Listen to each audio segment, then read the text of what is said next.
ஒரு அற்புதமான வசனத்தை நாம் பார்த்து வருகிறோம். நல்லூர்களின் பண்பியலை பேசக்கூடிய இறைவன் ஆகப்பெரிய பண்பியலாக மக்களின் தவறுகளை அவர்கள் மன்னிப்பார்கள் என்ற ஒரு சத்திய வாக்கை அவர் சொல்கிறார்.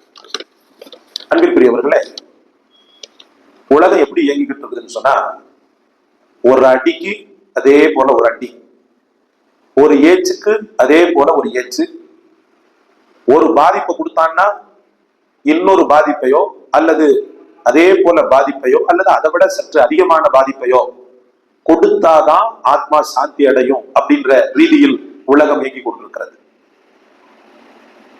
ஒன்னாக தூங்கி ஒன்னாக உண்டு ஒன்னாக வாழ்ந்த அண்ணன் தம்பிக்குள்ள சொத்து தகராறு, சொந்த தகராறு, அழகான முறையில வாழ்ந்து கொண்டிருக்கக்கூடியவர் திருமணத்துக்கு பிறகு திமு திப்பி அப்படின்ற மாதிரி ஆயிடுறாரு.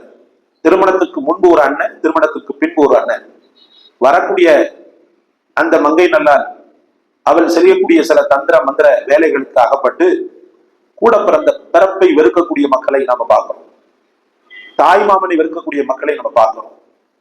அண்ணன் தம்பிக்குள்ள பிரச்சனை, அதே போல மாமன் மருமகனுக்குள்ள பிரச்சனை, மருமக மாமியாருக்குள்ள பிரச்சனை என்று ஒருவருக்கொருவர் விட்டு கொடுக்காமல் சண்டை கொடுக்கக்கூடிய, ஒருவருக்கொருவர் விட்டு கொடுக்காமல் சண்டை பிடிக்கக்கூடிய ஒரு சூழ்நிலை தான் மனித ஜென்மங்கள் பார்த்து கொண்டிருக்கிறது. பெருமானார் ஸல்லல்லாஹு அலைஹி வஸல்லம் அவர்கள் அற்புதமான வார்த்தை சொன்னாங்க. அதை நம்ம பலமுறை சொல்லி இருக்கிறோம். சில்மன் கதாக்க, உன்னோடு வெட்டி வாழ்பவனோடு ஒட்டி வாழ். வாத்திமன் ஹரமக்க, அடுத்தவனுக்கு நீ அள்ளி வழங்கு. வாபுமன் நலமக்க, உனக்கு அநியாயம் செய்தவனை நீ மன்னித்து விடு என்று முஹம்மது ரசூலுல்லாஹ் சொன்னாங்க. அன்பிற்குரியவர்களே, மக்கா வெற்றி, கிட்டத்தட்ட 10,000 பேர் கொண்ட பெரும் குழு சஹாபாக்களுடைய கூட்டம் வெற்றி திருமகனாக முஹம்மது ரசூலுல்லாஹ் மக்காவில் நுழைகிறார்கள். மக்களுடைய மனோபாவம் எப்படி இருந்தது தெரியுமா? என்ன செய்ய போகிறாரோ, ஏது செய்ய போகிறாரோ, அவருடைய குடும்பத்தை நாம் கொச்சைப்படுத்தியிருக்கிறோம், குடும்பத்தாரை நோவினைப்படுத்தியிருக்கிறோம், கஷ்டத்தை பலவாறாக அவருக்கு நாம் தந்திருக்கிறோம். என்ன செய்ய போகிறாரோ, எப்படி பழிவாங்க போகிறாரோ, எந்த ரீதியில் பழிவாங்க போகிறாரோ என்ற மனோபாவத்தோடு மக்கள் ஒருவருக்கு ஒருவர் பேசிக் கொண்டிருக்கக்கூடிய ஒரு சூழலில் முஹம்மது ரசூலுல்லாஹி ஸல்லல்லாஹு அலைஹி வஸல்லம், யா மஅஷர் குரைஷ், ஓ குரைஷி கூட்டமே, உங்களுடைய விஷயத்தில் நான் என்ன செய்ய போகிறேன் என்று தெரியுமா? கதி கலங்கி போனார்கள். ஹிந்தா ஒரு பக்கம் ஒதுங்குகிறார், வஹ்ஷி ஒரு பக்கம் ஒதுங்குகிறார்.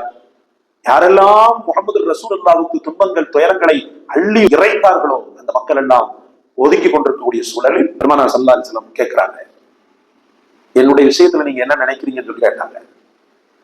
அப்பதான் என்னை பத்தி நீங்க என்ன நினைக்கிறீங்கன்னு சொல்லி கேட்டாங்க.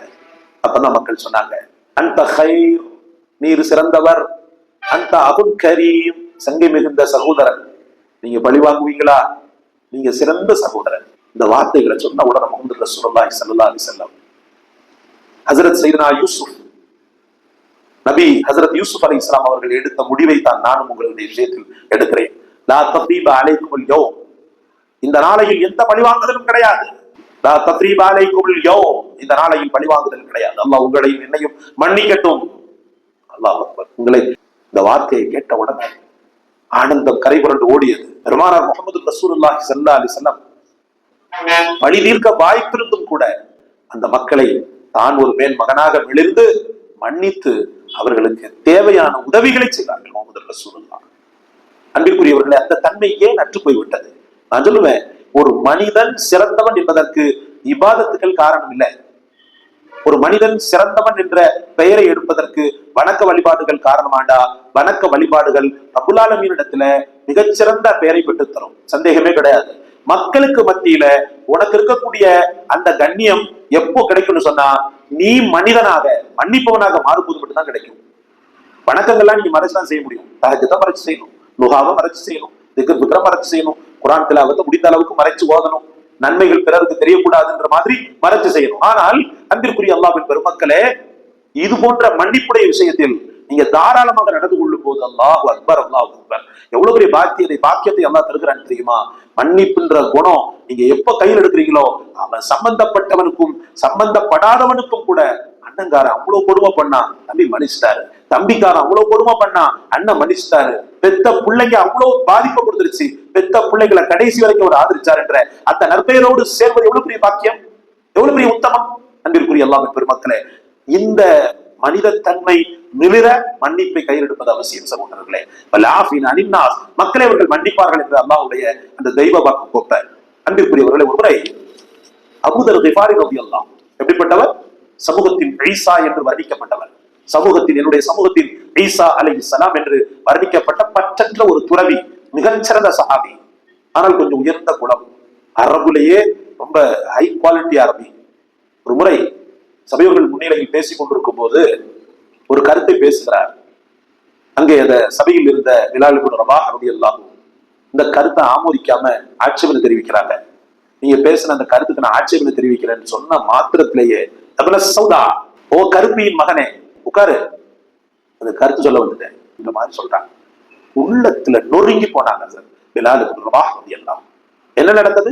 மனவேதனைக்கு ஆளான ஹஜ்ரத் பிலால் ரலியல்லாஹு அன்ஹு முஹம்மது ரசூலுல்லாஹ்விடத்தில் சென்று, யா ரசூலல்லாஹ், இப்படி எல்லாம் நடந்து விட்டது என்று தலை குனிந்தவராக கண் கலங்கியவராக சொல்கிறார். முஹம்மது ரசூலுல்லாஹ் அபூதர் கிஃபாரியுடைய சட்டையை பிடிச்சுக்கிட்டு, ஐயாமுல் ஜாஹிலியத்தினுடைய அறியாமைக்கார பழக்க வழக்கம், அந்த முட்டாள்தனம் இன்னும் உன்னை விட்டு போகவில்லையா? ஐயாமுல் ஜாஹிலியத்தினுடைய மடமைத்தனம் உன்னிடத்தில் இருப்பதை நான் பார்க்கிறேன் என்று சொன்னார்கள். ரசூலுடைய அந்த வார்த்தையினுடைய தாக்கம், தான் செய்த தவறின் உண்மை, தான் செய்த தவறின் அந்த வீரியத்தை அவர் புரிய ஆரம்பிக்கிறார். நமக்கு இந்த மாதிரி ஒரு சூழ்நிலை ஏற்பட்டா, நினைச்சிருப்பா, தப்பா நினைச்சுக்கிறாத, சரிப்பா, எது நினைச்சுக்கிறாத, ஏதோ பேசுறது தவறா வந்துருச்சு வார்த்தை, இப்படித்தான் நம்முடைய இது இருக்கும். நம்முடைய மன்னிப்புடைய லட்சணம் எப்படி மன்னிப்பு கேட்போம்? இப்படிதான் கேட்போம். சரிப்பா, சரிப்பா, எது நினைச்சுக்கிறாதப்பா, சரிப்பா. இதுதான் நம்முடைய மன்னிப்பு லட்சணம். என்ன செஞ்சாங்க தெரியுமா? அபூதர் கிஃபாரி ரலியல்லாஹு அன்ஹு அத்தனை அன்சாரிகளுக்கு முன்னிலையில் படுத்து விட்டார் சகோதரர்களே, படுத்து விட்டார். அடுத்து சொல்றாங்க, யா பிலால் இப்னு ரபாஹ், என் மீது ஏறுன்னு சொல்லி சொன்னாங்க. என்னை மிதி, என் ஆணவத்தை மிதி, என் இனவெறியை மிதி, என்னை மிதி என்று சொன்னார்கள் சகோதரர்களே. ஆடி போய் விட்டார்கள் பிலால் இப்னு ரபாஹ்.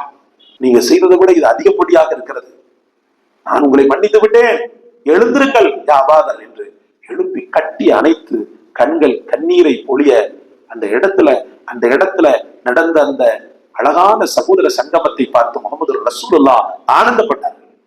இப்படித்தான் இருக்கணும் சகோதரர்களை. வாழ்கின்ற வாழ்க்கை பெரிதல்ல. அந்த வாழ்க்கையில் நம்மால் எத்தனை பேரை வாழ வைத்தோம், எத்தனை பேருக்கு மன்னிப்பு தந்தோம், எத்தனை பேருக்கு மீது கருணை காட்டினோம், இதுதான் சிறந்தது. அல்லாஹ் உங்களையும் என்னையும் அப்பேர் கொத்த மகோன்னதமிக்க மனிதர்கள் பட்டியலில் சேர்த்தருள்வானார்.